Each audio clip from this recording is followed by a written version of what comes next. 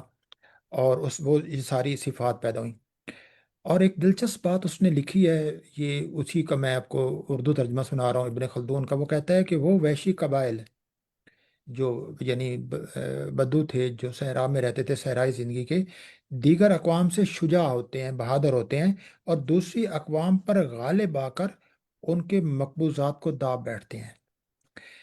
جنگوں کی تاریخ میں آپ جب بھی دیکھیے، اگر آپ جنگوں کی تاریخ پر ایک نظر ڈالیں، تو ہم بہت کہتے ہیں کہ منجو دڑو اور ہڑپا کی تہذیب تھی، یہ تباہ ہو گئی، میسوپوٹیمیا کی طاقتور تہذیب تھی، تباہ ہو گئی، بعد میں چنگیز خان نے، ایک آدمی گھوڑے پہ بیٹھا اٹھا اور اس نے ایک دنیا کی جو بہت مہذب سلطنتیں تھیں ان کو کیا، اور خود مسلمان وہاں سے نکلے اور انہوں نے یورپ، ایشیا، افریقہ، مطلب کون سے ملکوں کو فتح نہیں کیا۔ اگر آپ اس میں دیکھیں تو جو، اور یہ ابن خلدون بھی کہتا ہے کہ جب شہر بس جاتے ہیں، سلطنتیں وجود میں آ جاتی ہیں، اور وہاں علوم و فنون پیدا ہو جاتے ہیں، تو وہ ایک طرح سے کمزور ہو جاتی ہیں قومیں۔ تو ان قوموں کو فتح کرنا، وہ قبائل جنہوں نے ایک صحرائی زندگی بسر کی ان کے لیے آسان ہوتا ہے، وہ زیادہ ایک طاقتور ہو جاتے ہیں۔ تو جنگوں کی تاریخ میں یہ ضرور نظر آتا ہے کہ وہ تعداد میں کم بھی ہوتے ہیں، وہ گھوڑوں کی پیٹھ پر بیٹھ کے آتے ہیں اور بڑے بڑے سلطنتوں کو وہ کر لیتے ہیں۔ تو ایک جو شہری زندگی ہوتی ہے وہ ایک طرح سے طاؤس و رباب اول،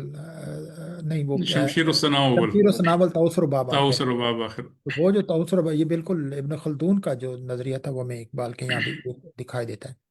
اگلا ہے کہ جو حیاتیاتی جبریت کا، اس کو آگے مزید بڑھایا گیا کہ انسان کے اندر ایک، جس طرح اگر انسان کے اندر ایک محبت ہے، تو اسی طرح جارحیت بھی ایک انسانی، ایک اس کی فطرت کا ایک لازمی حصہ ہے۔ اور اس جارحیت کو خاص طور پر جو سیکشول سلیکشن ہوتی ہے، کہ جو جتنے بھی میل ہوتے ہیں، انسانوں میں ہوں، جانوروں میں ہوں، تو وہ اپنے جو فیمیل ہے، ایک نر جو ہوتے ہیں، وہ مادہ کا انتخاب کرنے کے لیے آپس میں لڑائی کرتے ہیں،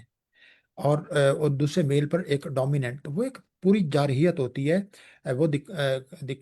اس جارحیت کے نتیجے میں کرتے ہیں۔ اور آپ دیکھیے کہ یہ جو نظریات ہیں، اگر آپ اپنے اپنے شروع میں ذکر کیا ہومر کی جی آڈیسی اور ایلیڈ کا، تو ان میں بھی جو اب آرڈیسی کو اگر آپ دیکھیں، تو اس میں آڈیسس کی جو بیوی پینی لوپ ہے، اس کو کئی لوگ حاصل کرنا چاہتے ہیں۔ اسی طرح ایلیاڈ میں جو ہیلن ہے، وہ ایک مرکزی کردار ہے، پوری جنگ اس کے گرد گھومتی ہے۔ اور خود ہندوؤں کے یہاں جو سومبر کی رسم ہوتی ہے کہ ایک ہوں عورت کسی راجا کی بیٹی ہے، تو وہ اس کا جو انتخاب ہوگا، وہ بہت سے لوگ آئیں گے جو سومبر میں کامیاب ہوں گے، تو وہ، تو ایک طرح سے یہ بھی ایک جو میل ڈومیننس ہے وہ نظر آتی ہے۔ اب یہی جو میل ڈومیننس ہے، جو جارحیت نظر آتی ہے عورت کے سلسلے میں، یہ ایک جنگ جویانہ ایک صلاحیت، اور اسی کو بہادر مانا جاتا ہے، تو وہ اس کی جنگ جوئی صرف اس عورت تک محدود نہیں رہتی، وہ باقی بھی جگہ پر چلی جاتی ہے۔ تو اس طرح بعض لوگ کہتے ہیں کہ جناب یہ بھی جنگوں کا ایک باعث ہے، ایک جو ایک یعنی انسان کے ایوولوشن کے دوران جو ایک سیکشول سلیکشن کے لیے جارحیت پیدا ہوئی ہے، یہ آخر جا کر دوسرے مردوں کے خلاف ہی جنگ نہیں، دوسرے قبائل کے خلاف، یہ دوسرے انسانوں کے خلاف جنگ بھی چلی جاتی ہے۔ اب آپ دیکھیے کہ تھوڑا سا اس کو دیکھیے، ایپسٹین فائلز کے ساتھ ملا کر دیکھیے، تو آپ کو ہوں لگے گا کہ کہیں نہ کہیں ایک نفسیاتی عنصر یہاں بھی ایک کام کر رہا ہے، یعنی ایک وہ جو جنس جی کا ایک عمل ہے وہ آپ کو یہاں بھی نظر آتا ہے۔ اچھا، اب جارحیت کے حق میں بہت کچھ کہا جاتا ہے کہ انسان جارح اس لیے کیوں، جارح کیوں بنا ہے، انسان کے اندر جارحیت یا اگریشن کیوں ہے؟ تو ایک تو اس کا جواب دیا جاتا ہے کہ اگریشن کا ایک بڑا سبب جو ہے اپنا دفاع ہے، اپنی، یعنی ایسی نسل پیدا کرنا جو آپ کی طرح بہادر ہو۔ یہ خیال تھا کہ اگر میں بہادر ہوں تو میری جو نسل ہوگی وہ بھی ایک بہادر ہوگی۔ اور دوسرا یہ تھا کہ جارحیت ایک طرح کا پری ایمپٹیو آپ کا ڈیفenس ہے، کہ آپ ایک پیش بندی کے طور پر آپ اپنا دفاع کرتے ہیں۔ فرائڈ نے جب یہ پہلی عالمی جنگ ہوئی تھی اور جو اس عالمی جنگ کا تجزیہ کیا تھا، تو فرائڈ نے ایک نظریہ پیش کیا تھا، اور وہ بھی ایک طرح کی نفسیاتی جنگ کی جبریت کے حوالے سے تھا، کہ اس نے کہا تھا کہ انسان کی اندر دو جبلتیں ہیں بڑی طاقتور، ایک ہے ایروس کی اور ایک ہے تھیناٹوس کی۔ ایروس کی جبلت ہے جس کا تعلق زندگی کے ساتھ ہے، حیات کے ساتھ ہے، مسرت کے ساتھ ہے، خوشی کے ساتھ ہے۔ اور تھینٹوس کا تعلق جو ہے وہ ایک جبلت مرگ ہے، موت، یعنی انسان کے اندر اپنے آپ کو مارنے، ایک جس طرح لوگ سموکنگ کرتے ہیں، شراب پیتے ہیں یا دوسرے نشے کرتے ہیں، تو وہ بھی ایک طرح کی ایک سلو ایک سوئسائڈ ہوتی ہے۔ تو اسی طرح جو انسان ہے وہ اپنے آپ کو دوسروں کو مارنے کی ایک جبلت، یہ اس نے ایک نئی چیز ایک اس نے کی تھی۔ اسی طرح اس سے بڑی جو خوفناک آگے چیز ہے جبریت کی، وہ ایک سیاسی جبریت۔ وہ کہتے ہیں کہ ایک یعنی جنگیں اس لیے بھی لڑی جاتی ہیں کہ اس کے پیچھے ایک سیاسی جبریت یا پولیٹیکل ڈٹرمنزم بھی موجود ہے۔ اور اس سلسلے میں کچھ کئی مغربی مفکرین نے جو نیشن سٹیٹ کے بارے میں گفتگو کی ہے، وہ بڑی ایک غور طلب ہے، اور آج کل بہت اس کو لوگ دہراتے بھی ہیں۔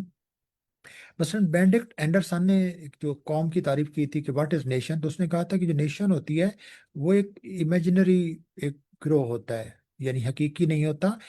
قوم کا ایک آئیڈیا، ایک تخیلی آئیڈیا ہوتا ہے جو بہت سے جو مختلف طرح کے لوگ ہوتے ہیں، مختلف زبانیں بولنے والے، مختلف ایتھنک کو ان کو دے دیا جاتا ہے، اور اس نظریے کی جو بہت سی پہ نظریاتی حدیں ہوتی ہیں ان کو مطلب برقرار رکھنے کے لیے ایک وائلنس کیا جاتا ہے، یعنی قوم کے اس تصور ہی میں جو وائلنس ہے وہ ایک موجود ہوتا ہے کہ آپ زبردستی اس جو قوم کے نظریے کی آئیڈیالوجیکل باؤنڈریز ہیں ان کو ان کے اندر لانے کے لیے کرتے ہیں۔ اسی طرح ایک کتاب جس موضوع پر بالکل ڈائریکٹ کتاب ہے، اینتھنی گڈنس کی کتاب ہے the nation state and the violence. تو وہ تو کہتا ہے کہ جو قومی ریاست ہوتی ہے وہ ایک پاور کنٹینر ہوتی ہے، اور وہ تشدد کے جتنے ملک کو ذرائع ہو سکتے ہیں وہ اس کے پاس ہوتے ہیں، یعنی پولیس اس کے پاس ہے، فوج اس کے پاس ہے، باقی مختلف طرح طرح کے ادارے اس کے پاس ہیں۔ تو وہ اس تمام اس تشدد کو لیجیٹیمائز کرتی ہے، یعنی ریاست ایک طرح سے تشدد کو ایک جائز طریقے سے شروع کرنے کا ایک ہے، وہ لوگ کہتے ہیں۔ وہ کہتے ہیں کہ کوئی ایسی قومی ریاست نہیں ہے جو متشدد نہ ہو، متشدد اگر ہے تو وہ جنگ کرتی ہوں ہے اپنے لوگوں کے خلاف بھی، باہر بھی۔ بلکہ اور آگے ایک اور آدمی کا قول ہے جو چارلس ٹیلی ان کا نام تھا، وہ کہتے ہیں کہ جنگوں کے نتیجے ہی میں ریاستیں بنی ہیں، اور آگے ریاستوں نے جنگیں کی ہیں۔